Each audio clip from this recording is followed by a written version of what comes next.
Assalamualaikum warahmatullahi wabarakatuh. Nama saya Nurajija Wulandari.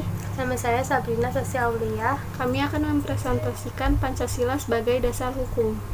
Dari kedudukannya sebagai ideologi bangsa Indonesia, Pancasila menjadi sumber dari segala sumber hukum. Landasan terhadap konsep tersebut dapat kita lihat dengan mengacu pada teori norma yang dikemukakan oleh Hans Kelsen dan Nawiskay.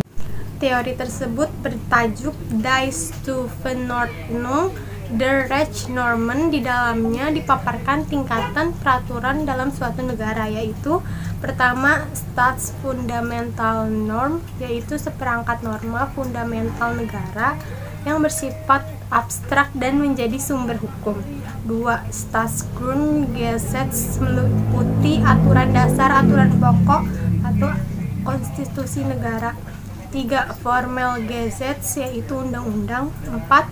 Verordnung dan Autonomsatzung, yaitu aturan pelaksana, peraturan pemerintah dan peraturan daerah. TAP MPRS nomor 20 MPRS 1966 adalah peraturan pertama yang menetapkan Pancasila sebagai sumber dari segala sumber hukum. Peraturan tersebut disempurnakan dengan TAP MPR nomor 3 MPR 2000 tentang sumber hukum dan tata urutan perundang-undangan. Ketetapan tersebut kemudian diperkuat lagi melalui Undang-Undang Nomor 12 Tahun 2011 tentang pembentukan peraturan perundang-undangan. Undang-undang tersebut kemudian populer dengan sebutan UU PPPU. Pasal 2 UU PPPU tersebut menyebutkan Pancasila merupakan sumber dari segala sumber hukum negara. Dengan demikian, secara yuridis Pancasila memiliki landasan konstitusional dalam kedudukannya sebagai sumber hukum di Indonesia. Pancasila yang diposisikan sebagai sumber dari segala sumber hukum tersebut sejalan pula dengan pembukaan Undang-Undang Dasar 1945. Terminologi sumber hukum sendiri dimaknai sebagai sumber dari suatu hukum. Hal tersebut meliputi nilai-nilai kaidah ataupun norma hukum. Sementara Pancasila merupakan refleksi dari seluruh nilai hidup, tumbuh, dan berkembang dalam kehidupan berbangsa negara di Indonesia. Karena itu, Pancasila sebagai sumber dari segala sumber hukum merupakan norma yang fundamental sebagai dasar dari terbentuknya Konstitusi Negara Kesatuan Republik Indonesia. Sebagai konsekuensi dari hal tersebut, seluruh nilai Pancasila haruslah tercermin dan menjadi ruh dalam seluruh isi hukum atau peraturan undang-undang di Indonesia. Atau dengan kata lain, seluruh konstitusi yang mengatur penyelenggaraan pemerintahan di Indonesia tidak boleh bertentangan dengan Pancasila. Sebagai sumber hukum, Pancasila secara konstitusional mengatur penyelenggaraan negara Republik Indonesia. Hal tersebut tak terkecuali seluruh unsur-unsur negara Indonesia, yaitu rakyat, wilayah, serta pemerintah. Dalam kedudukannya sebagai dasar negara, Pancasila juga merupakan asas kerohanian. Di dalamnya meliputi cita-cita hukum. Dengan demikian, Pancasila menjadi sumber nilai, kaidah, serta norma, baik moral maupun hukum positif di negara Indonesia. Pada konteks tersebut, Pancasila menguasai hukum dasar baik yang tertulis berupa Undang-Undang Dasar 1945 maupun yang tidak tertulis. Karena itulah, dalam posisinya sebagai dasar negara tersebut, Pancasila memiliki kekuatan yang mengikat secara hukum.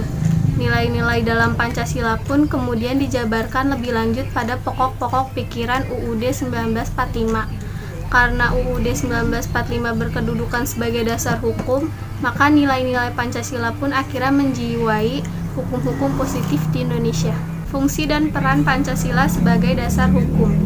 Adapun fungsi Pancasila sebagai sumber segala sumber hukum mengandung arti bahwa Pancasila berkedudukan sebagai satu ideologi hukum Indonesia, dua kumpulan nilai-nilai yang harus berada di belakang keseluruhan hukum Indonesia, tiga asas-asas yang harus diikuti sebagai petunjuk dalam mengadakan pilihan hukum di Indonesia, empat sebagai suatu pernyataan dari nilai kejiwaan dan keinginan bangsa Indonesia juga dalam hukumnya. Salah satu fungsi Pancasila sebagai dasar negara sesuai dengan pembukaan Undang-Undang Dasar 1945 yang pada hakikatnya adalah sebagai sumber dari segala sumber hukum atau sumber tertib hukum. Pancasila digunakan sebagai petunjuk arah semua kegiatan atau aktivitas hidup dan kehidupan dalam segala bidang. Secara hierarkisitas tersebut, ahli ilmu perundang-undangan di Indonesia banyak melihat Pancasila sebagai stats fundamental norm, yaitu dasar sumber dari segala sumber hukum atau stats fundamental norm. Selanjutnya, menurut Zevenbergen, sumber hukum terdapat dua macam. Yang pertama, sumber hukum material yang merupakan tempat dari mana materi hukum itu diambil menjadi faktor yang membantu pembentukan hukum. Misalnya, hubungan sosial, hubungan kekuatan politik, situasi sosial ekonomis, tradisi atau pandangan keagamaan, kesusilaan, perkembangan internasional, keadaan geografis. Yang kedua, sumber hukum formil merupakan tempat atau sumber dari mana suatu peraturan memperoleh kekuatan hukum. Ini berkaitan dengan bentuk atau cara yang menyebabkan peraturan itu formal berlaku. Sekian presentasi dari kami.